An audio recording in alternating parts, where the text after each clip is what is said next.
Bonjour, je m'appelle Marcel Provost, je suis sur la liste du petit parti Europe Démocratie Espéranto, ou EDE, et je me présente pour les élections européennes.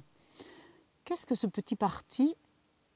Ce petit parti a été créé en 2003 à l'initiative de quelques personnes qui souhaitaient promouvoir la démocratie au sein de l'Europe en proposant une langue, l'espéranto, pour favoriser la démocratie dans le sens des droits linguistiques.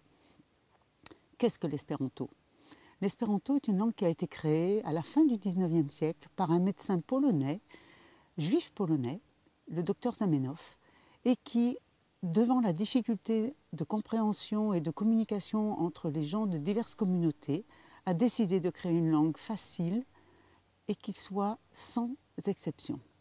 Donc l'espéranto est une langue qui est basée sur 16 règles de grammaire de base, sans exception, et sur des racines indo-européennes.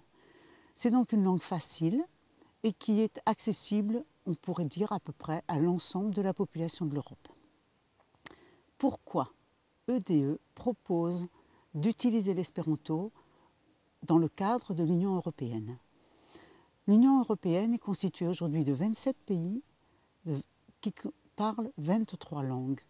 Il y a donc un problème important de communication entre les différents Européens et au sein même des instances européennes.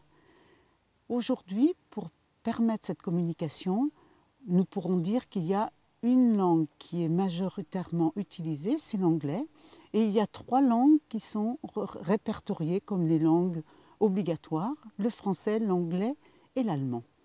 Il y a donc déjà, rien que par cette composition et cette utilisation des langues, une certaine discrimination au sein de l'Europe.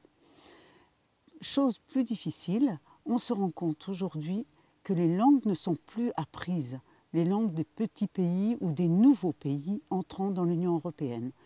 Donc ce que propose Europe Démocratie Espéranto, c'est d'utiliser au sein des instances européennes une langue qui soit plus équitable, l'espéranto, qui permettrait à tous les Européens d'être dans une même situation d'apprentissage et d'utilisation, et qui permettrait à ce que tous les pays aient des coûts d'apprentissage qui soient maîtrisés.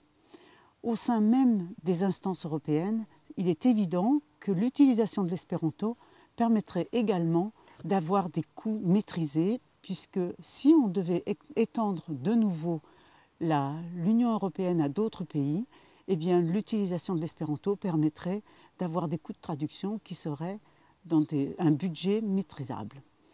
Je vous propose donc, si vous êtes intéressé, de nous rejoindre pour des informations complémentaires ou bien de voter pour moi. Merci et à bientôt.